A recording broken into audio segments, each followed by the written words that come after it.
Bem-vindos ao Durma Com Essa, o podcast que te guia pelo universo do sono. Eu sou o Guilherme Brassanini. Eu sou o Jorge Pinheiro. E hoje a gente vai falar sobre cirurgias do sono. E para isso, a gente trouxe ninguém mais, ninguém menos do que doutora Tatiana Vidigal, hein?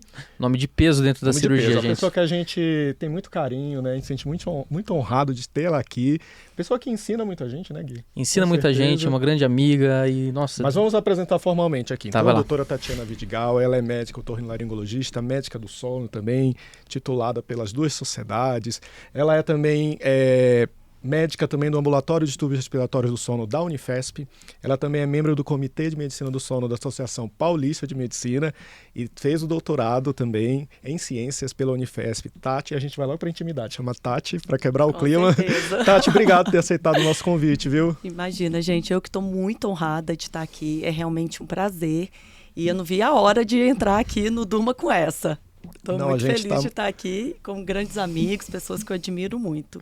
Muito obrigada pelo convite. E quando a gente pensou em cirurgia, né, o nome da Tati já estava ali na nossa, esperando esse momento, porque você sabe que nós somos admiradores do seu trabalho, né? Você que é uma pessoa que, além de operar muito bem, forma outros profissionais, então tem muita experiência sempre nos grandes congressos, dando aula, também se atualizando. Então a gente vai falar sobre esse tema que é a cirurgia para o ronco e para a apneia, que eu acho que é um tema bastante... que tem muita coisa para se explorar, né? Primeiro, quando a gente fala de cirurgia, as pessoas têm medo, é um misto de coisas, né? Assustam. Ou então as pessoas também acham que a cirurgia é para todo mundo. Então, assim, é algo que a gente tem muito o que conversar aqui para esclarecer, né? Então, acho que o primeiro ponto é a gente entender como que a cirurgia entra dentro desse escopo aí de mais um tratamento para essa doença tão multifatorial como a apneia do sono. Né? Não, sem dúvida alguma. A questão dentro dos tratamentos da apneia obstrutiva do sono é que alguns a gente tem dificuldade na adesão. Né? Então, se a gente for pensar no CPAP, que é um excelente tratamento para a apneia do sono, que vão ter vários pacientes que realmente vão precisar do CPAP, vários deles não vão aderir ao CPAP. Tá? Não vão mesmo, né? Aí na literatura a gente pode ver que 40% até 50% de pacientes, mesmo a gente tentando todos os recursos, todas as estratégias, com uma físio do nosso lado, são pacientes que vão ter uma má adesão ao CPAP, ou são mais jovens, ou usaram o CPAP por um período, então eles querem uma outra alternativa. E eu falo do CPAP, mas também tem o aparelho intraoral, a fono, todas as outras técnicas, todos os outros tratamentos clínicos, eles podem se adaptar muito bem, mas eles dependem muito de adesão, tá? E aí que entra o tratamento cirúrgico. Então, o tratamento cirúrgico, ele não é para todo mundo, ele exige realmente uma seleção muito adequada do paciente, muito individualizada, mas hoje em dia ele é uma opção. Né? E se a gente souber selecionar bem esse paciente, tiver realmente com a técnica proposta bem treinada, a gente tem conseguido cada vez mais sucessos bem legais aí no nosso tratamento do ronco e da apneia do sono. Tá? Então, ele entra como uma opção para alguns pacientes, que a gente vai falar logo mais, mas não é realmente para todo mundo e é principalmente para aquele paciente que tenha dificuldade de aderir a outro tipo de tratamento. E o interessante, assim, né, que dentro dos profissionais que são especialistas em medicina do sono, o otorrino é o único, né, que está habilitado a fazer a cirurgia, né? E a gente sabe que a cirurgia ela passou por uma evolução. Então, quem começou aí a estudar isso, a gente sabe também que a apneia é uma doença que foi oficialmente descrita por Guilherme Minot na década de 70. Exato. Então, nem sabia direito o que era a apneia, e os anos 80 foram chegando, e nos anos 90 começou muito a discussão da cirurgia, né? Eu acho que foi o grande boom da cirurgia, se fazia antes. E quando se falava em cirurgia, bem antes, até de Guilherme Minot, já faziam aquela traqueostomia, né? Que era uma situação extremamente radical, pensando no tratamento da via aérea superior. E aí vieram, né? Um primeiro grande modelo, era um modelo que era a úvulo-palato-faringoplastia, que também tem diversas técnicas, mas era um modelo que fazia algo muito amplo, né? Retirava algumas estruturas. Como que aconteceu essa evolução até chegar ao que a gente está vivendo hoje, que é uma técnica bem diferente, né? E que hoje a gente preserva também bastante a funcionalidade, tem esse objetivo, né? Exatamente. Então, assim, na década de 80, foi descrito por Fujita a úvulo-palato-faringoplastia. Então, como você disse, é uma técnica que removia grandes estruturas da garganta. Então, removia todo o palato mole, que é onde está incluído a úvula, né, todos os pilares medianizados, além das amígdalas. Então, você ficava com uma garganta, né, uma faringe, sem as estruturas necessárias. E começaram a ter sequelas, efeitos colaterais importantes, que, né, desde um ressecamento na garganta, uma insuficiência velofaríngea, e que não teve resultados bons para o ronco e para a apneia. Tá? Então, como se fosse uma carta que não deu certo, né? Um tratamento que não deu certo, tanto do ponto de vista de efeitos colaterais, quanto do ponto de vista de não ser eficaz para o tratamento do ronco e da apneia. E foi então que tiveram que desenvolver outras técnicas, né? Então, o objetivo dessas técnicas mais modernas é a gente não mexer na linha média, e sim na parede lateral. E o objetivo é mais a gente reposicionar estruturas do que realmente remover todas as estruturas. Então, é claro que as amígdalas são removidas, como na técnica anterior, mas aí agora a gente precisa tratar o músculo. Então, a gente precisa reposicionar, superiorizar, lateralizar e anteriorizar esse palato mole com essa reposição principalmente do músculo palato-faríngeo. E a partir do momento em que vieram que viu que a gente podia deixar uma via aérea mais funcional, né, que ela não tinha ressecção e sim remodelação, reestruturação, a gente começou a ver resultados melhores.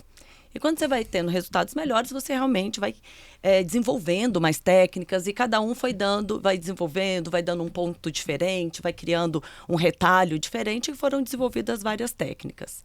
Aqui no Brasil, a gente teve o Michel Carralli, que foi um grande pioneiro nessa técnica de faringoplastia lateral, que é realmente para mexer na parede lateral. E teve alguns grupos da Itália, que também, juntamente com outros dos Estados Unidos, que descreveram a faringoplastia expansora. E hoje a gente também tem a faringoplastia barbada.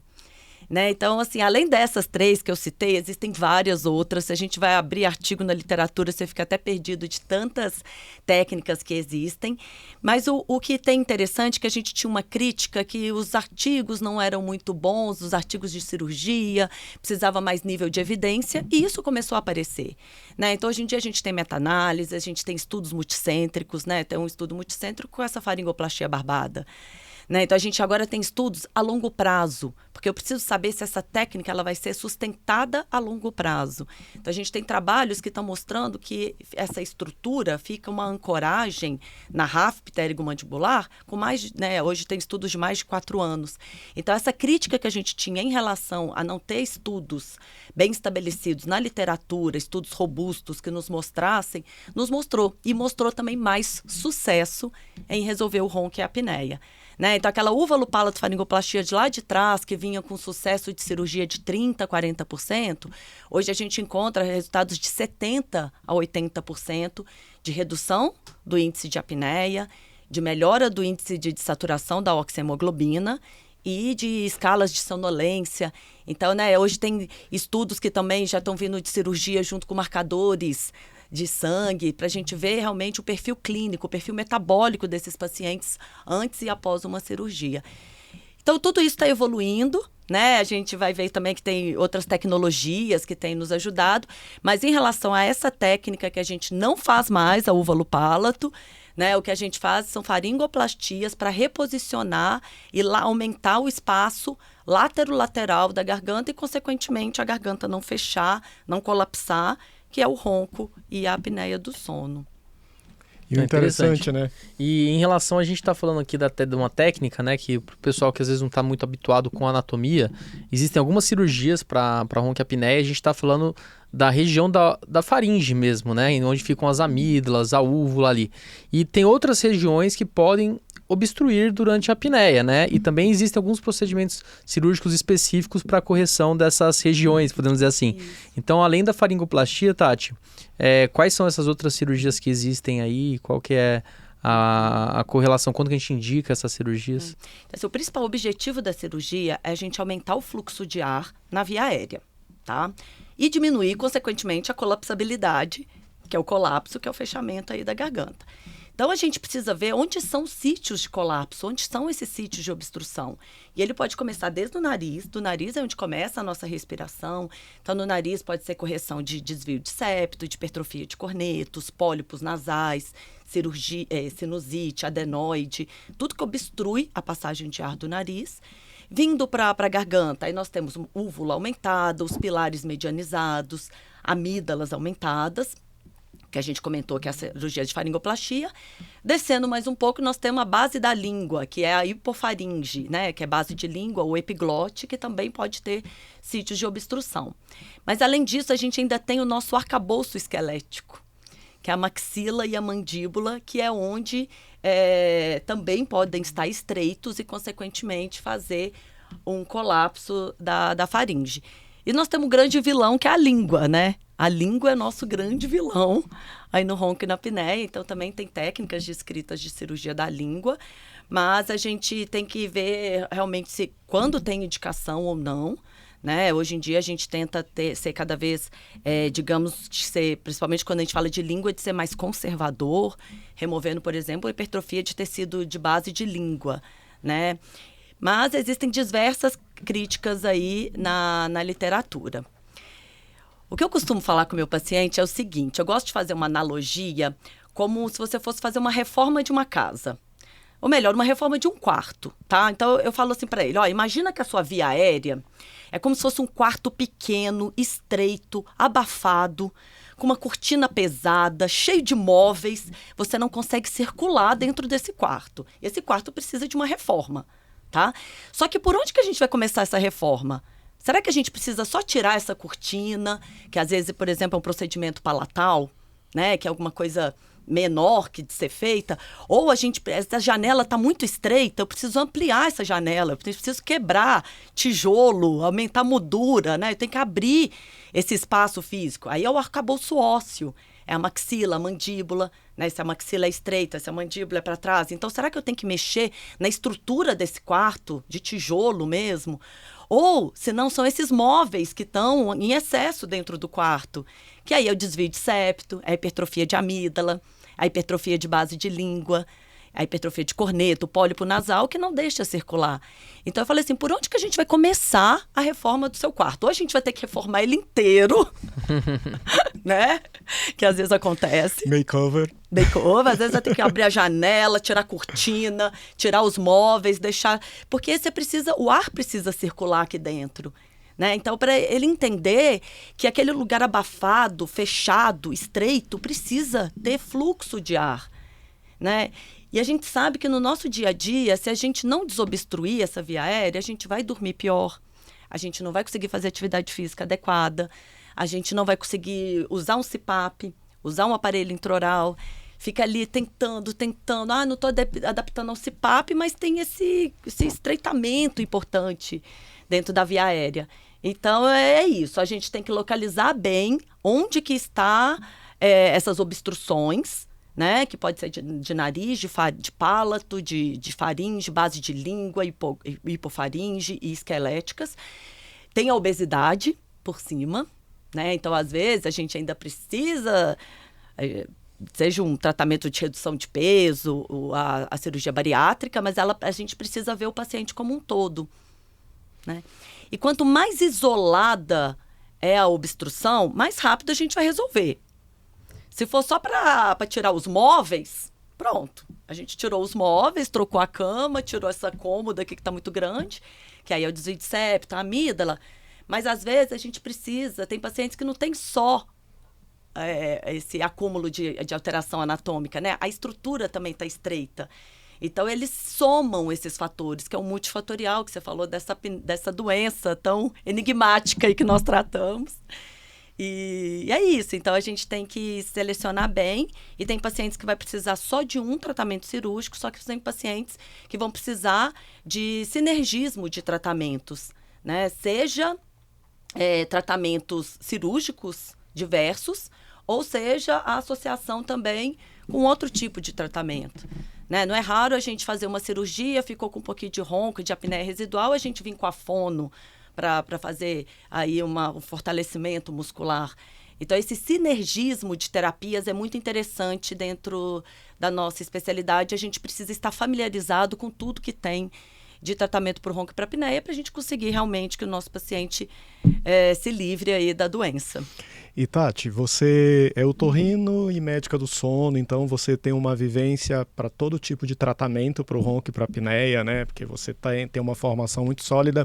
Então, quando que você olha para um paciente e diz assim, esse aqui eu acho que eu não vou para o CPAP, eu acho que a cirurgia cairia muito bem para ele, né? Eu sei que você já deixou bem claro, né? Não é, a gente está com um público aqui diverso que vai ouvir, às vezes vai dizer, meu caso é cirúrgico. Não, sempre tem que ter uma avaliação médica, porque não é para todo mundo, mas tem pacientes sim que terão um benefício gigante com a cirurgia. Então, como que você avalia isso e como você determina que esse paciente, o caminho mais talvez inicial, mais interessante, seja esse mesmo de já começar pela cirurgia? Então, assim, a gente precisa selecionar muito bem o paciente que vai ser candidato a um procedimento cirúrgico. Então, começa um exame físico sistematizado. Um exame físico, que é o que a gente chama de exame físico da via aérea, que é a avaliação de todas as estruturas do nariz, de todas as estruturas da garganta, de todas as estruturas da hipofaringe, que a gente consegue visualizar com uma nasofibrolaringoscopia no consultório, que isso nem pode ser exame complementar, né? Tem que ser exame do dia a dia mesmo. Muitas vezes a gente complementa esses exames com exames de imagem, né? Às vezes a gente precisa também, em alguns casos, de uma sonoendoscopia, e a gente vai montando um panorama de onde que esse paciente se encontra. Eu preciso ver o perfil metabólico desse paciente, né? Então, onde que ele está? É um paciente, por exemplo, que ele veio encaminhado de um cardiologista, ele já tem uma arritmia, porque aí a gente tem que entender qual que é o desfecho que eu preciso entregar para esse meu paciente. Tem paciente que é isso, ele vem do cardiologista para melhorar a arritmia dele. Então, é isso que ele quer com a minha cirurgia. Tem outros que está vindo trazido pela esposa ou pelo marido, que é o ronco. Então, a gente tem que resolver aquela questão. Então, isso é importante a gente saber o que a gente precisa realmente resolver. Mas aí eu avalio o perfil metabólico para saber se esse paciente já tem alguma comorbidade instalada.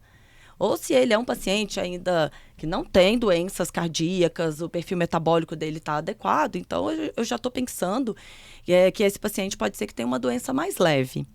E a polissonografia, que é um exame tão rico que nós temos no dia a dia, que a gente tem que maximizar tudo que a gente pode tirar desse exame, que é um exame muito completo, que está ali no nosso dia a dia, nos mostrando, desde da gente tentar predizer qual que é o endótipo desse paciente, né? Se ele tem um baixo limiar, se ele tem um high Lupigem, se ele tem uma alteração muscular, ou se é realmente só o fator anatômico, se é mais apneia, se é mais hipopneia, se ele desatura muito ou não.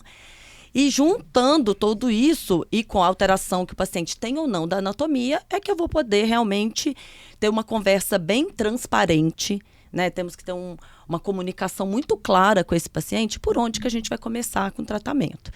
Então, se o paciente mais jovem, mais magro, com alteração da anatomia, esse é um paciente que vai se beneficiar muito da cirurgia, né? Se ele vai tendo outras alterações da anatomia, então ele tem alteração de tecido mole, mas ele também tem alteração esquelética, ou se ele já tem uma apneia muito mais grave, que você vê que tem um fator neuromuscular já agindo, né? Ou se ele tem uma comorbidade importante, aí cada vez menos essa cirurgia pode vir fazer o efeito, tá? Mas olha o que é interessante, tem pacientes que você vê que ele está com alteração de anatomia, desvio de septo, amígdala grande, aí você começa a falar, vamos lá, eu acho que você deveria começar pelo tratamento cirúrgico. Aí ele fala assim, não, tudo bem, eu estou entendendo que eu tenho essa alteração, mas tem outra opção? Tem gente que não quer saber de cirurgia. E a decisão dele é importantíssima, essencial, né? E é ruim quando existem dois perfis ruins. Aquele que tem alteração anatômica e não quer operar, e aquele que senta para operar e não tem nada. E você fala, meu Deus do céu, não tenho que te operar, não, mas eu quero cirurgia. Exato. Não tem cirurgia. Já tem o outro que senta na nossa frente e fala assim, eu vim aqui para fazer aquela cirurgia do ronco e da apneia. E você vai examinar, ele tem algumas alterações, mas não tanta alteração anatômica que... E aí você fala, olha, e aí você explica para ele de uma maneira transparente, ele fala assim, tudo bem, eu já entendi que eu tenho 30%, 40% de resolver pelas alterações que eu tenho, mas eu gostaria de tentar. Né? Então, eu acho que alinhar essa expectativa junto com o paciente é fundamental e é assim que realmente a gente vai conseguir ter um resultado satisfatório. Mas é isso, assim, eu acho que quando um paciente é mais jovem e tem alteração da anatomia, vale a pena a gente mostrar para ele os benefícios de respirar bem, né? Seja aí, como eu comentei, na atividade física, para aprofundar no sono, diminuir microdespertares. O paciente acorda mais feliz, mais de bem com a vida quando respira melhor pelo nariz, né? Então, as consequências são muito importantes dessa respiração. A gente que mora aqui em São Paulo, que tem poluição, mudança do clima. Então, a permeabilidade de uma via aérea, você ter a via aérea, ela é importantíssima. Agora, se vai ser o único tratamento isolado ou se ele vai ser coadjuvante a outros, é que você também já precisa explicar aí durante a sua consulta, quando você realmente está indicando um procedimento cirúrgico. Você falou dos endótipos, né? E você dá bastante aula disso, por sinal, umas aulas muito completas que eu gosto muito de assistir. E você coloca o endótipo como se fosse um papel super importante, identificar o endótipo correto como um sucesso da cirurgia, ou tipo, para todos os tipos de endótipos a cirurgia caberia bem, ou se para aquele paciente que realmente ele tem uma instabilidade respiratória maior, como que você enxerga isso? O que a literatura tem falado sobre isso? É um tema bem polêmico, né? Ele é polêmico, mas quando foi dividido a fisiopatologia da apneia aí nesses 4 endótipos, foi muito interessante, né? Mas a gente tem que partir de um conceito de que todo paciente ele tem um endótipo alterado, que é o fator anatômico. Seja por alterações visíveis na via aérea, tá? Que é tudo isso que a gente está falando. Amígdala aumentada, língua volumosa, ou a gente às vezes não consegue ver essas alterações, porque ele tem uma colapsabilidade aumentada, né? Então, uma pressão crítica de fechamento com pressões positivas. O normal é a gente ter pressões negativas. Quando a gente vem... A apneia, né, aumenta a pressão intratorácica, a gente tem aquela pressão negativa, só que você tem os músculos dilatadores da faringe que dão conta de abrir sua garganta e não colapsar. Só que tem pacientes que colapsam com qualquer pressão, né, que não aguenta essa pressão negativa. Então, ele tem uma colapsabilidade ruim. Então, é interessante, sim, a gente saber antes da cirurgia qual que é o grau de colapsabilidade desse paciente, tá? E algo que eu gosto bastante é que meu paciente, antes de eu indicar uma cirurgia, que ele use antes o CPAP. Porque se ele usar antes o CPAP, eu consigo ver na pressão terapêutica do CPAP qual que é a pressão para abrir aquela faringe. Estimar, né? Estimar. Então, eu gosto bastante quando, antes de se ter contato com o CPAP, que eu vejo, sei lá, você precisa de pressão de 8, 9 centímetros de água para abrir essa faringe, essa é uma faringe que vai ser boa. Né, que vai responder muitas vezes ao procedimento cirúrgico. Já aqueles pacientes que precisam de 12, 13 centímetros de água na pressão do CPAP, pode ser que a minha cirurgia não vai ser eficaz, que eu vou ter que associar mais tipos de tratamento, que pode ser que ele vai mesmo para o CPAP. Então, por exemplo, falando do fator anatômico, isso é super importante, tá? O baixo limiar de despertar é muito o nosso paciente da otorrino do dia a dia. Né? São pacientes que fazem essa fragmentação do sono, seja por uma resistência da via aérea, ele desperta antes, né, de fazer um evento. Não são pacientes que desaturam muito, mas ao mesmo tempo ele está cansado, ele está sonolento, te referindo que ele não está dormindo bem. Mas esse é um paciente que está muito associado às nossas patologias obstrutivas e que a gente vê um resultado legal. O Hylupigen, aí já me preocupa um pouco mais, porque aí além da apneia obstrutiva, ele tem a apneia central. Então, será que eu vou conseguir resolver a apneia central com a minha cirurgia? Será que a gente vai resolver mais a obstrutiva? Né? Então, isso a gente precisa ajustar e tem que mostrar aqui com o paciente. Olha, aqui na sua polissonografia, além de você ter a apneia obstrutiva, você tem a apneia central. Então, pode ser que essa central a gente não vai conseguir resolver com um procedimento cirúrgico. E a função muscular, né? Então, a função muscular, às vezes, também é difícil, mas, assim, hoje em dia a gente tem até o eletroestimulação do nervo hipoglosso, que não é uma realidade aqui no Brasil, mas já tem nos Estados Unidos e na Europa, que é exatamente para esses pacientes que têm um perfil de uma baixa responsividade muscular. Né? Então, vem aquela pressão intratorácica negativa e o genioglossus nem finge que é com ele, né? Ele ignora, né? Ele ignora. Ele tem um atraso de abrir. Ele não vai abrir aquela faringe, né? Ele simplesmente não funciona. Ou funciona pouco. Então, esses pacientes, eles vão responder bem a essa eletroestimulação do nervo hipoglosso. que infelizmente, como eu comentei, não é uma realidade ainda no Brasil, esperamos que um dia seja, né? Então, às vezes, por exemplo, um perfil de mulher pós-menopausa, que você vê que tem um componente muscular associado, esse vai ser um fenótipo, um perfil que vai responder bem a esse tipo de terapia. Então, acho que dá sim para a gente guiar nossas terapias no geral, né? Não só cirúrgicas como clínicas, de acordo com os endótipos, eu acho que nos ajuda muito. E como tudo isso ainda tem muita coisa que é de pesquisa, né? A gente tem que tentar extrapolar para a nossa polissonografia mesmo, do nosso dia a dia, que nos ajuda bastante. E além dos endótipos, você leva em consideração também alguns parâmetros polissonográficos para estimar a gravidade e chance de sucesso cirúrgico? E como que você olha assim, a polissonografia pensando no direcionamento do tratamento para o paciente? Então, assim, se a gente olhar só o índice de apneia, a gente vai errar, né? Então, a gente hoje em dia olha se tem mais apneia do que hipopneia. Então, quem tem mais apneia é um quadro mais grave do que quem só tem hipopneia. A gente vê os microdespertares aumentados, que falam muito a favor desse perfil que fragmenta muito o sono, que desperta uma alta despertabilidade. A gente tem o oxigênio, que esse não tem como a gente não olhar com muito carinho. A carga hipóxia. Então, será que ele só tem a hipóxia intermitente, que é a típica da apneia, ou ele tem uma carga hipóxia mais sustentada, será que eu estou pensando numa hipoventilação? Será que é um paciente que tem um DPOC? Então, tudo isso precisa passar, sim, quando a gente vai indicar uma cirurgia. Até essa parte pulmonar, o quanto que ele aguenta, como que está esse pulmão? Então, na polissono, dá para você ter uma ideia. Será que ele tem uma arritmia associada? Eu preciso ter um cardiologista aqui comigo. Então, eu preciso ter um pneumologista. Então, quando a gente fala de cirurgia, a avaliação pré-operatória é muito importante, a intraoperatória e a pós-operatória. Então, quando eu estou falando de avaliação pré-operatória, que eu estou ali começando a conversar com o meu paciente sobre cirurgia, ele precisa entender. Por exemplo, ele precisa entender se ele é um tabagista, ele pode estar tendo repercussão também nessa parte de oxigenação e que ele vai ter uma pior cicatrização, vai ter mais dor. Eu vejo os pacientes tabagistas tendo mais dor nas faringoplastias, né? Então, assim, a gente precisa enxergar o paciente como um todo, mas de outros parâmetros da polissonografia, eu acho que é isso, a quantidade de oxigênio, que ele fica abaixo de 90, se ele desperta muito, se ele atinge as fases do sono, se ele é um paciente que tem outros distúrbios do sono associados, né? Então, porque a cirurgia vai resolver a apneia, não vai resolver uma perna inquieta, né?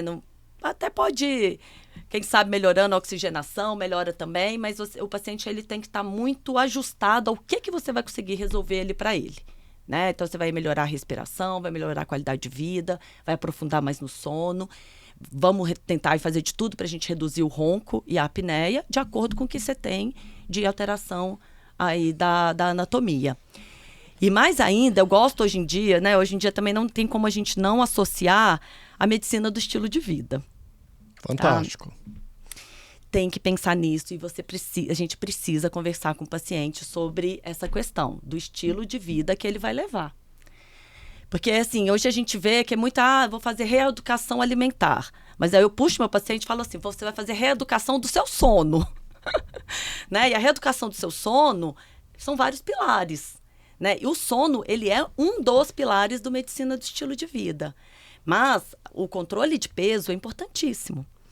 Se eu não cuidar desse controle do peso junto com o meu paciente, ele vai fazer uma cirurgia, ele pode ganhar peso, ele não está importando com o peso dele, ele acha que só fazer uma cirurgia tudo se resolveu. Não, está errado.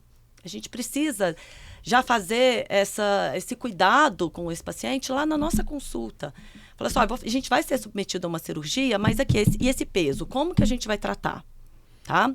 A alimentação, como que a gente vai tratar? Esse gerenciamento de estresse com aumento de cortisol, podendo diminuir a imunidade. O cortisol alto pode piorar a minha cicatrização. O cigarro, né? A medicina do estilo de vida também fala de álcool e cigarro. Então, o álcool relaxa a via aérea. O cigarro inflama a via aérea, piora a cicatrização. Então, tudo isso a gente tem que olhar com o paciente como um todo. Então, a gente fala muito bem de higiene do sono, nós como os médicos do sono, a gente sabe falar sobre o sono, mas a gente precisa ver esses outros pilares. Porque se a gente não falar disso, o paciente ele vai achando que é só a cirurgia que vai resolver e pronto. Operei, no dia seguinte estou ótimo, estou parando de roncar, como se fosse um passe de mágica. Você falou na obesidade, né? E isso é uma tendência mundial, né? O aumento da prevalência de obesidade e nas crianças isso teve um aumento expressivo, mas na população em geral tem tudo isso, né? E é uma questão que o indivíduo com obesidade, a gente precisa ter um olhar diferente, até porque ele traz algumas comorbidades, né? Um olhar mais apurado. E quando que a obesidade ela é um obstáculo para a cirurgia, né? Quando que a gente diz assim, olha, ele tem alterações anatômicas, nós pensando em apneia do sono, talvez não seja o melhor momento agora de operar, né? Ou eu posso operar neste momento e conduzir com outro tratamento complementar, ou a cirurgia pode ser algo definitivo. É um paciente que, dependendo das comorbidades e queixas e tudo mais, vai ser desafiador em qualquer esfera da medicina, né? Exato. Então, assim, a gente tem obesos e obesos, né? Vai ter um paciente, às vezes, que é obeso, mas ele é mais jovem, ele não tem comorbidade instalada, ele não tem, não toma vários medicamentos. Então, você vê que esse paciente, se a gente tem alteração anatômica, eu sempre peço para perder peso antes da cirurgia. Só que nem sempre a gente consegue. Perder peso não é fácil, não é de uma hora para outra. Não adianta você falar para esse paciente, vai perder peso e volta daqui a 1 ano, porque ele vai ficar mais 1 ano dormindo mal. A gente ganha em quilos e perde em gramas, né? É difícil. Exatamente. Mas, assim, a conversa do peso, ela precisa estar sempre frequente no nosso dia a dia.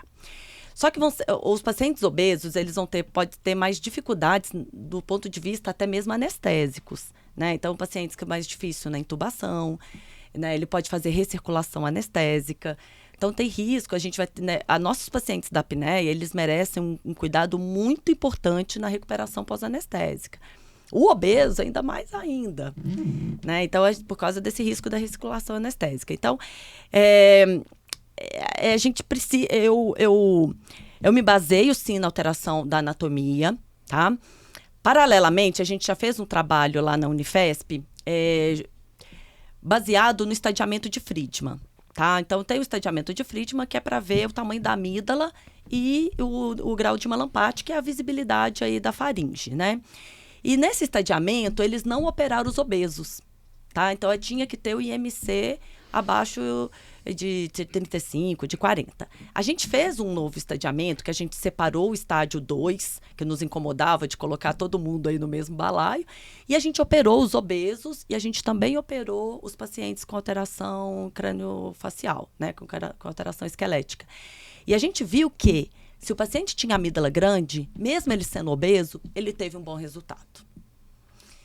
Então, quando tem uma grande alteração da anatomia, é óbvio que você vai ajustar essa expectativa da obesidade junto, mas se tem alteração da anatomia, ele vai ficar bem. A gente vai redobrar nossos cuidados de pós-operatório. Eles acabam perdendo um pouquinho de peso depois do pós-operatório, mas eles encontram esse peso também, né? Mas quando esse paciente já está nesse estilo de vida, que ele sabe que a cirurgia é um dos pilares para ele... Né? Se ele tem a obesidade, se ele tem a apneia, ele vai ter que tratar os dois. Então, a obesidade, ela entra. Hoje a gente tem, hoje em dia, vários medicamentos aí ajudando, mas muitas vezes é a cirurgia bariátrica também que vai nos ajudar. E você, sempre pensando aí no que a gente está conversando, chegamos num ponto aí que alguns pacientes chegam e têm indicação cirúrgica, tá tudo muito claro, o quadro clínico, e aí eles dizem assim, não, doutor, aquela cirurgia... Não, me falaram que eu tenho a minha pior dor de garganta para multiplicar por 10, que aquilo é horrível e que eu vou sofrer muito, que eu vou lembrar de cada vez que eu deglutir, né? Então, como que essa questão, isso é um mito? O que mudou aí no tratamento cirúrgico que minimiza esses sintomas? Ou isso tá assim nesse sentido ainda? Como que tá? Bom, a gente fala assim que a cirurgia do nariz é uma cirurgia bem mais tranquila, né? Ela evoluiu bastante, hoje em dia a gente não precisa usar o tampão. Então, a gente faz tudo por vídeo, fica com uma certa congestão nasal, mas é realmente uma cirurgia tranquila. Já a cirurgia da garganta, ela é realmente uma cirurgia mais dolorosa. Mas, hoje em dia, a gente tem medicamentos que podem nos ajudar. Então, se não são pacientes que têm contraindicação de fazer uso de algumas medicações, tem nos ajudado bastante a passar por esse pós-operatório de uma maneira mais adequada. Né? Então, desde de infiltração de anestésico durante o ato cirúrgico, dos cuidados que aquele paciente vai ter durante a internação, aos medicamentos que ele vai realmente tomar em casa. Né? Hoje a gente pode lançar mão de adesivos, medicamentos sublinguais. Então, tem muita coisa melhor. Mas a gente tem que ter uma proximidade muito grande. Você tem que dar acesso a esse paciente, né? Então, é um paciente que ele precisa ter seu celular, ele vai ser monitorizado, né? Ele precisa de segurança. A cirurgia já é um processo, gente, que a gente tem vulnerabilidade. Então, você está sendo submetido a uma cirurgia num ambiente estranho, chega muita gente com dor, chega muita gente com medo, com ansiedade, né? Tem gente, chega sem óculos, eu que sou míope, eu tenho pavor de fazer uma cirurgia que eu não vou enxergar, né? Tem gente que tira prótese dentária, você tá ali com uma camisola. Então, assim, é um momento que você precisa... Se entrega, né? Ele se entrega. E você também precisa se entregar a ele. Então, você precisa ter uma equipe muito ajustada. O anestesista precisa ser muito seu parceiro. Né? Experiente, cirurgia de cabeça e pescoço, né? Cirurgia, que pode ser uma cirurgia de difícil intubação. Então, ele, às vezes, vai precisar de um videolaringoscópio para intubar esse paciente. Ele precisa estar preparado para algumas intercorrências que podem acontecer. Então, se você tem uma equipe bem treinada, se esse paciente ele foi bem avaliado do ponto de vista cardiovascular, de pneumo, com certeza a gente vai ter todos esses cuidados e também da dor. Então, a dor não pode ser um medo assim, da cirurgia, porque hoje a gente consegue diminuir bastante essa dor. Tem recursos, né? Muito específicos. Recursos, tem receitas, boas receitas aí para o paciente usar em casa, né? Fazer em casa, acha que vai morrer de fome, que não vai poder comer nada. E não é bem isso. Então, quando você dá todo esse respaldo, quando você explica passo a passo, é interessante. E aí também hoje em dia, a gente fala muito de medicina de precisão. E na medicina de precisão, o paciente ele precisa participar de todas as decisões da cirurgia. Então, a gente precisa colocar o paciente no centro dessa decisão, mostrar assim, claramente o que ele tem de alteração, o que a gente vai conseguir com uma cirurgia, o que a gente vai precisar complementar de tratamento. Eu falo que é uma escada, que pode ser que a gente vai subindo os degraus dessa escada. Mas ele precisa entender, ele precisa ver a polissonografia, ele precisa ver um exame de imagem, um exame endoscópico, para ele entender o que está acontecendo com esse processo. Né? Porque, assim, a gente está ali falando da apneia, que é uma doença que pode ser grave, que ela é crônica, né? É um processo evolutivo, que isso é mais uma coisa que você precisa ajustar com o seu paciente. Hoje você é jovem, você tem alteração da anatomia, a gente vai desobstruir, pode ser que você vai ficar bem um tempo, mas se lá na frente você ganhar peso, quando a mulher entrar na menopausa, tudo isso pode piorar, mas esse paciente ele já está sabendo. Então não tem surpresa, não pode ter surpresa dentro do nosso tratamento, né? Ele precisa realmente saber por onde ele vai e onde ele se situa dentro dessa história, qual que é o espectro, né? Porque a apneia é um espectro, tem desde pacientes que não tem nada, tem o do ronco, da síndrome da resistência, apneia leve, moderada ou grave. Eu gosto de situar para o meu paciente onde ele se encontra nesse espectro, o que ele tem de parte genética, né? Que hoje em dia a medicina de precisão também vê isso. O que ele tem de comorbidade, de parte genética, de obesidade, de alteração da anatomia, de alteração do exame do sono. E juntos a gente vai vendo qual que é o melhor caminho. Mas tem que ser bem explicadinho. E tem que ser bem avaliado, né? Amplamente avaliado, né, Gui? Sim, e você falou anteriormente sobre a sonoendoscopia. Não é para todo mundo sonoendoscopia. Você até foi para Pensilvânia, lá na UPenn, acompanhou a equipe deles que fazem pra caramba esse exame e trouxe para sua prática clínica aqui no Brasil. Quando que você indica esse exame para o seu paciente? Quando você acha que ele é um paciente eletivo para fazer uma sonoendoscopia? Explica também para o pessoal o que é uma sonoendoscopia. Primeiro, o que é esse exame do sono que eu achei que era só polissono, tem um novo agora, sonoendoscopia, a polissono é a gente dormir, né, sendo monitorizado por um equipamento. A sonoendoscopia é a gente realizar a nasofibrolaringoscopia, que é aquela filmagem do nariz e da garganta e da base da hipofaringe, só que com o paciente dormindo, né? Só que você precisa induzir um sono, porque se a gente fizer com sono natural é muito difícil, né? Então, é um sono induzido e você vai ser avaliado para ver os sítios de colapso, os mecanismos de colapso, para ver se é 1, se é 2, onde que se encontra, onde que a via aérea está fechando. E esse exame, quando bem feito, ele pode nos ajudar bastante, tá? Então, eles nos mostram informações que podem nos auxiliar.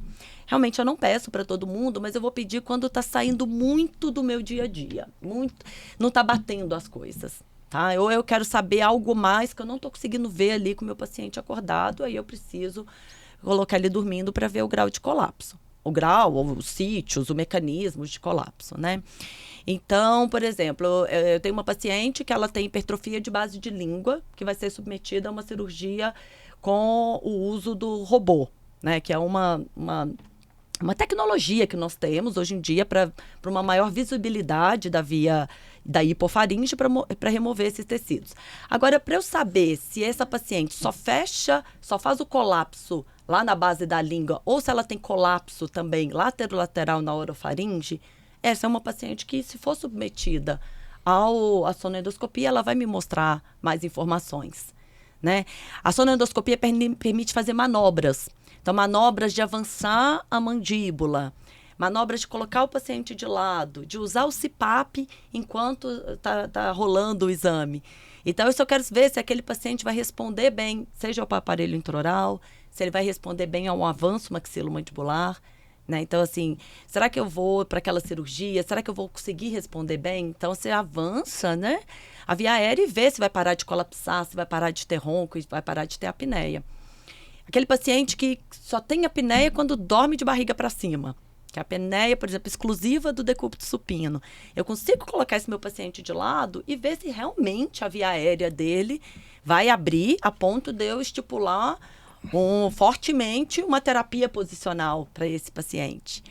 Ou se eu quero ver o CPAP também, se eu quero ver qual que é essa pressão terapêutica do CPAP, que a gente conversou, o tanto de pressão que essa via aérea precisa para eu estipular se eu estou com um paciente mais leve ou se eu estou diante de um paciente mais grave, né? Então, essa pressão do CPAP pode ser feita de duas maneiras, ou na sonoendoscopia com o uso do CPAP, ou você pedir para o paciente alugar um CPAP por uma semana e depois a gente vê no relatório de cartão de memória qual que é a pressão no percentil 95 que precisou para abrir aquela via aérea. E criança opera também para apneia do sono? Criança também ronca, criança também tem apneia do sono. E sim, se a criança tem alteração da anatomia, ela é uma grande candidata e é algo muito satisfatório da gente ver na nossa prática clínica. Que muda mesmo, né? Muda mesmo. Então, o principal fator de risco na criança é o aumento da amígdala e da adenoide, tá?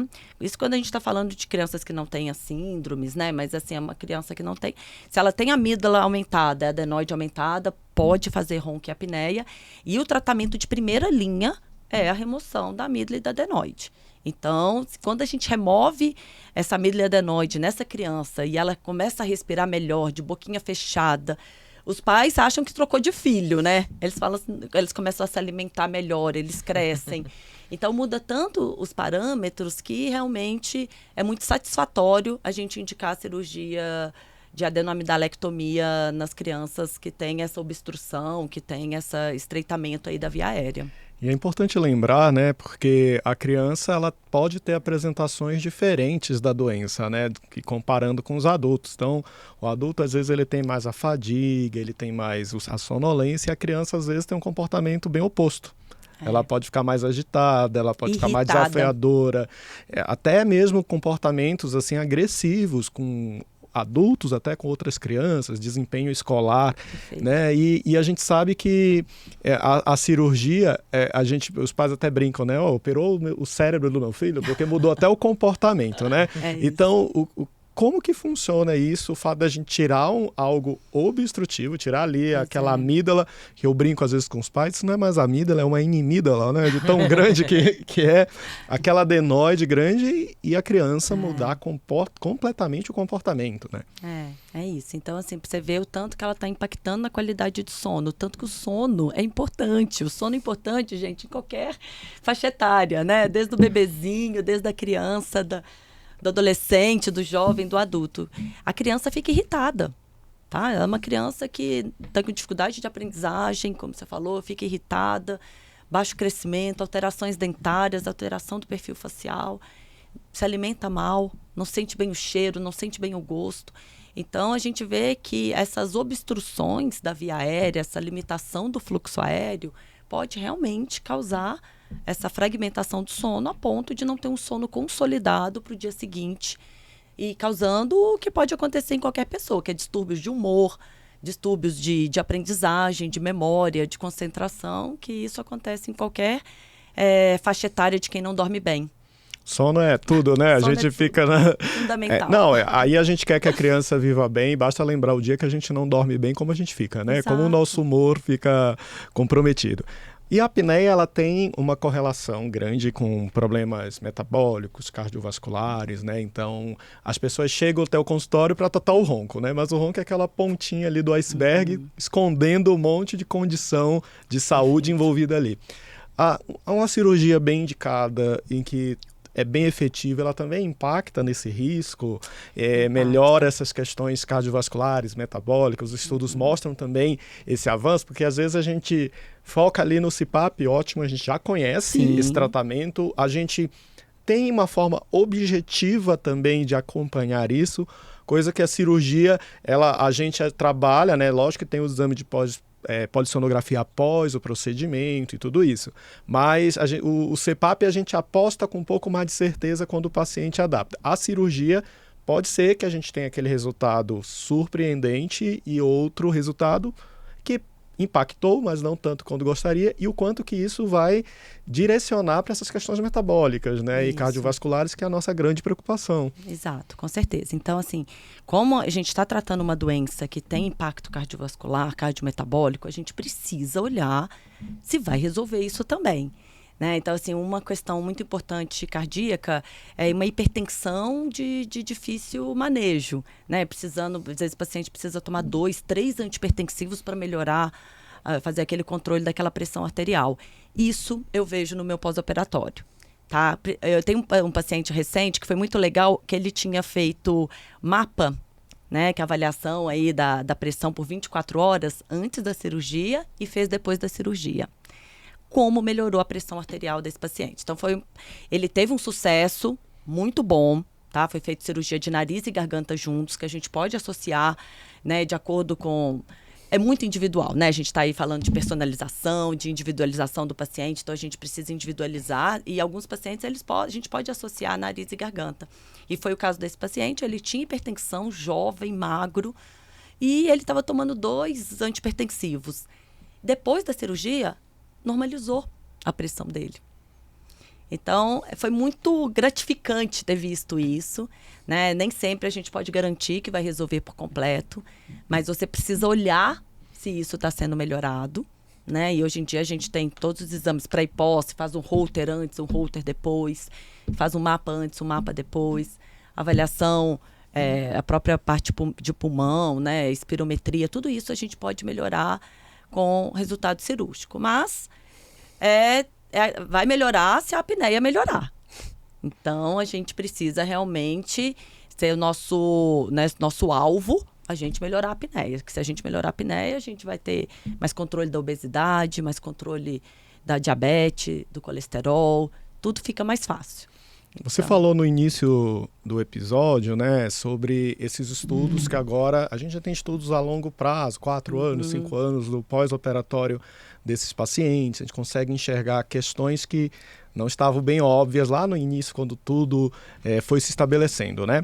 E aí, como que você faz esse segmento desse paciente, né? Então, tem aquele segmento logo pós-cirúrgico, sim, que sim. aí tem toda a questão mesmo de uma avaliação, de ver como está sendo a cicatrização e tudo, e tem aquele segmento que já é mais prolongado, de acompanhamento de como ele manteve as condições, né? E como que ele está evoluindo, até pensando nesse conceito que você trouxe da medicina do estilo de vida, que você aplica isso para os seus pacientes, né? Que é um olhar mais integral. Como que funciona o segmento pós-operatório, né? Bom, no início eles reclamam, né? Mas claro que aquilo que eu falei, com o controle da dor, dá pra gente manejar bastante. Mas quando eles melhoram, muitas vezes eles somem, né?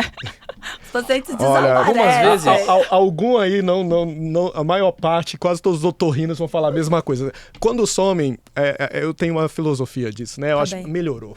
Porque não veio até aqui. Se ele ficou satisfeito com a cirurgia logo no pós-operatório imediato, tudo, e sumiu, tá melhor. Mas eu gostaria que ele viesse para acompanhar melhor, né? Exato, exatamente. Então, assim, esse follow-up, que é o nosso objetivo, sim, que o paciente volte sempre. Isso para todas as terapias, para o CPAP, para o aparelho intraoral, para fono, para procedimentos palatais e para cirurgias, tudo você precisa ver como ele vai ficar a longo prazo. Então, de novo, gente, a gente está falando de uma doença que, além dela ser multifatorial, né, que a gente já falou aí que fator de risco, desde alteração anatômica, obesidade, perfil hormonal, a população brasileira ela é muito heterogênea.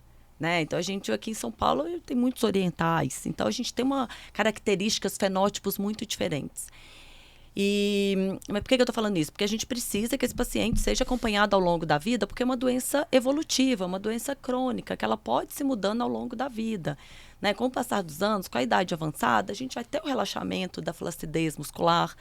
A mulher pós-menopausa, com a queda do estrógeno e da progesterona, também pode dificultar o aumento do peso. Então, são várias situações que vão acontecendo ao longo da vida, que se a gente não tiver junto com esse paciente, ele pode se perder aí no tratamento. Então, de novo, assim, né?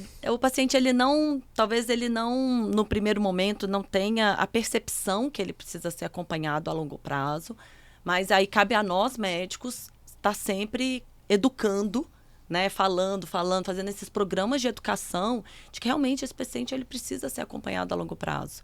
E se tiver tudo bem com ele, eu falo assim, passa uma vez por ano aqui no consultório, a gente toma um cafezinho, vejo que está tudo bem. E acabou. E que ótimo que se tiver tudo bem. Mas assim, você começou a ter pressão alta, seu tio infartou, volta, vamos ver onde que você estava. Será que só aquela cirurgia que a gente fez há 3 anos atrás foi suficiente ainda? Vamos ver onde que você se encontra nesse espectro novamente.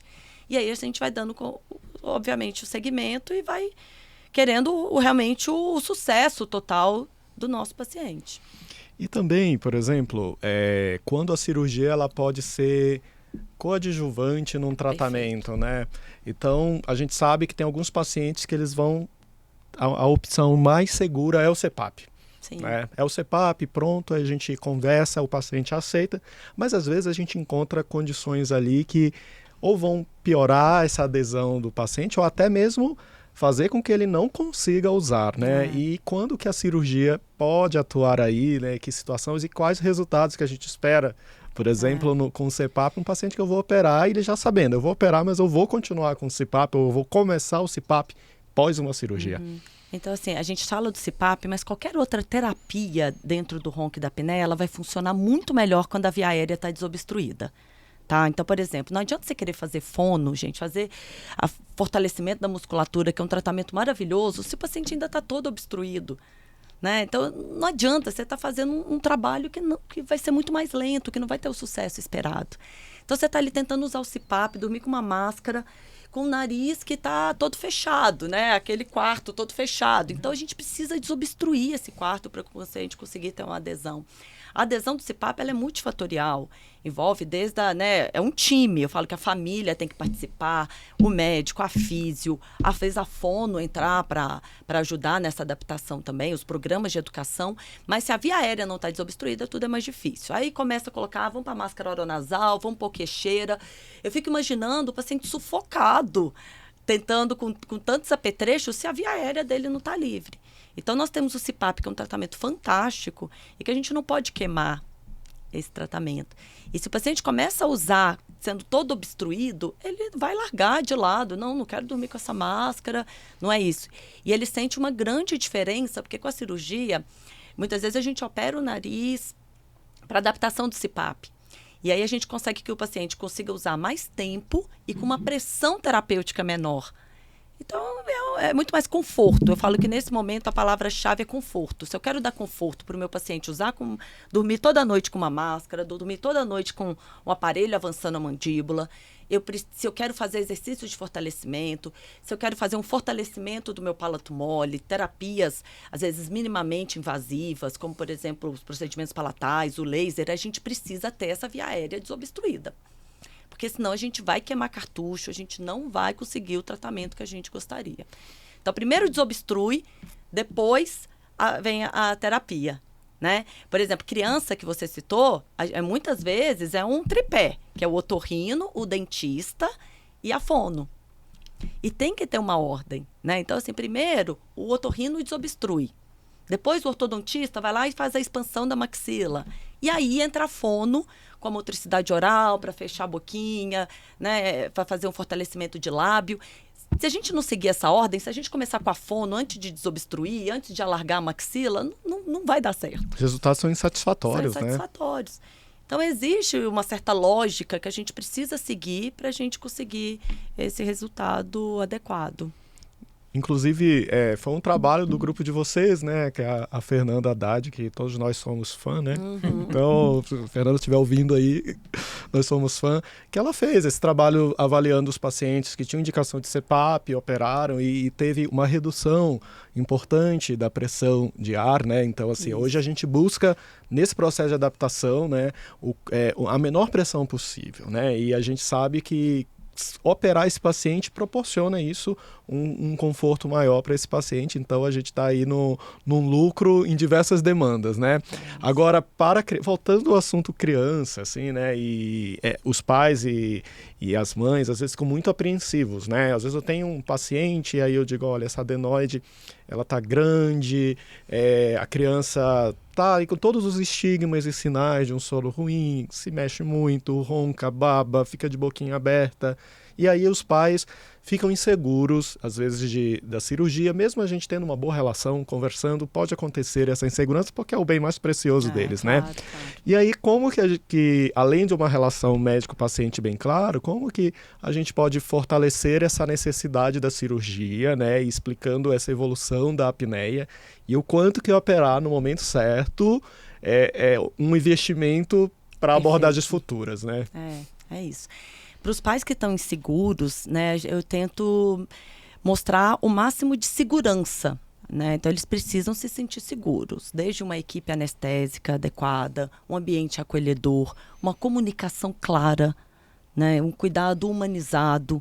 Então, hoje em dia, a gente põe lá um robozinho, um astronauta para iluminar a sala da cirurgia, para a gente realmente ele se sentir mais tranquilo. O pós-operatório na criança é muito tranquilo, então, graças Até a demais. Deus, até demais. A gente adulto fica com inveja, né? A gente fica até com medo, porque eles já querem fazer tudo, né? De normal. Já quer correr, ficar de ponta cabeça, enfim. Exato. E o problema é que se a gente não operar na hora certa, esse paciente ele vai virando um respirador oral. Né? Então, ele vai começando principalmente até alterações esqueléticas. Então, se você quer evitar, por exemplo, um avanço maxilomandibular, que é também uma excelente cirurgia, que a gente não comentou tanto, mas que reduz muito aí o ronco e a apneia, se a gente não quer evitar que o paciente seja um respirador oral no futuro, a gente tem que operar na infância. Né? Então, se a gente não quer ver às vezes é um paciente que está taxado como déficit de atenção, está tomando medicações para hiperatividade, e às vezes é uma adenoide.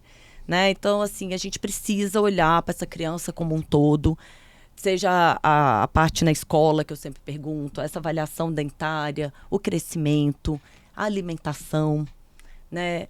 O sono agitado, eles ficam rodando na cama, ele parece que eles estão buscando oxigênio. E isso, vai tendo alterações esqueléticas, da musculatura, né? De ficar sempre com a boca aberta. E no futuro precisar de mais procedimentos ortodônticos, mais procedimentos cirúrgicos, para abrir, né? Alargar a via aérea que podia ter feito de uma maneira... Às vezes só tirar tecido mole na infância para evitar de fazer uma cirurgia esquelética no adulto. Poxa, um resumão aí, hein? Foi legal, foi legal. Nossa, sensacional. Essa é para vocês encaminharem para o paciente de vocês, para saber mais sobre cirurgia. Eu acho que foi muito bem claro, esclarecedor, né? Muito claro. A gente foi desde das indicações, avaliação clínica... O intraoperatório, pós-operatório imediato. Faltou Tati. Não, foi sensacional. Imagina, isso. E dá pra gente ficar aqui 3 horas. A gente ficaria conversando de tudo, né? Tati, a gente tá chegando na parte final, né? E você é uma pessoa que é referência pra gente, né? Como otorrino, e você forma muitos profissionais, é sempre muito convidada para congressos. O Gui tem uma pergunta surpresa que a gente deixa ali pro finalzinho, né? Então, eu vou deixar para você só que conselho você daria para quem hoje está ali se formando otorrino e tem interesse na área cirúrgica. Nem todo mundo vai ser especialista em medicina do sono, mas vai atender essa demanda do ronque, da apneia, e vai ter uma abordagem cirúrgica importante, que é um conselho profissional de quem já é experiente, tá? E que estuda muito, publica. Obrigada, imagina, O que você diria? Para todos os otorrinos, o ronco vai aparecer no consultório. Gostando ou não, ele vai realmente... tá roncando, vou te levar no otorrino. Então, o meu conselho é estar familiarizado com tudo que tem de tratamento. Seja os tratamentos clínicos, CPAP, aparelho intraoral, fonoterapia, perda de peso, né? Seja os tratamentos cirúrgicos. Hoje a gente tem diversas tecnologias, então a gente tem diversas ponteiras que podem nos ajudar, né? A medicina está evoluindo, então a gente precisa estar familiarizado, mas tem que fazer um exame físico bem feito. Tá? O meu conselho para o otorrino, que é para os residentes lá da Unifesp, que a gente pega no pé, olha direito essa via aérea. Tenta realmente mapear onde que está o colapso desse paciente, mas olha ele como um todo. Né? Olha esse perfil metabólico, a polissono, a naso. A gente tem que tentar entender o paciente como um todo, e se você realmente se disponibilizar para aprender essas diversas técnicas, a gente está tendo um sucesso maior hoje em dia do que teve no passado, porque a gente está selecionando melhor, está fenotipando, seja a palavra que falar, né, que quiser falar, mas se você individualizar, personalizar melhor o seu tratamento, se você olhar direito para esse paciente, você vai acertar. Conselho para a vida, né? Sensacional. Antes da pergunta do Gui, muita gente vai te procurar depois desse podcast, porque foi realmente muito didático, muito esclarecedor. E Obrigada. Onde as pessoas te encontram? Rede social, site, com o que você usa de instrumento aí seja para convidar para dar uma aula, um paciente queira marcar consulta com você, qual o canal mais fácil de te encontrar? Obrigada, Jorge. Bom, estamos aí nas redes sociais, meu perfil no Instagram é doutora Tatiana Vidigal. E meu e-mail, a gente tô totalmente disponível para quem tirar alguma dúvida, se quiser me procurar também. tatividigal@yahoo.com.br. E é isso, a gente está lá na Unifesp, estamos por aí nos congressos, eu estou sempre disponível aí para a gente tirar qualquer dúvida. E realmente é uma honra de estar aqui. Bom, muito obrigado, Tati, por estar aqui, né? E trazer tanta informação relevante de uma forma, né? tão fácil assim para entendimento de todos, né? Obrigada. Então, bom, pergunta final. Qual mensagem você pode passar para quem está assistindo, ouvindo a gente aqui, que essa pessoa não pode de jeito nenhum dormir sem essa? Bom, a nossa prática médica exige que a gente individualize o paciente. A gente tem que tornar esse paciente único. Ele é único. Ele tem as características dele, ele tem as doenças dele, ele tem as queixas dele. E a gente precisa olhar como um todo.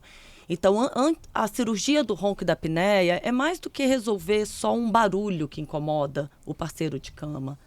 Né? A gente tem que ver que é uma cirurgia de longevidade. A gente quer dar qualidade de vida para esse paciente.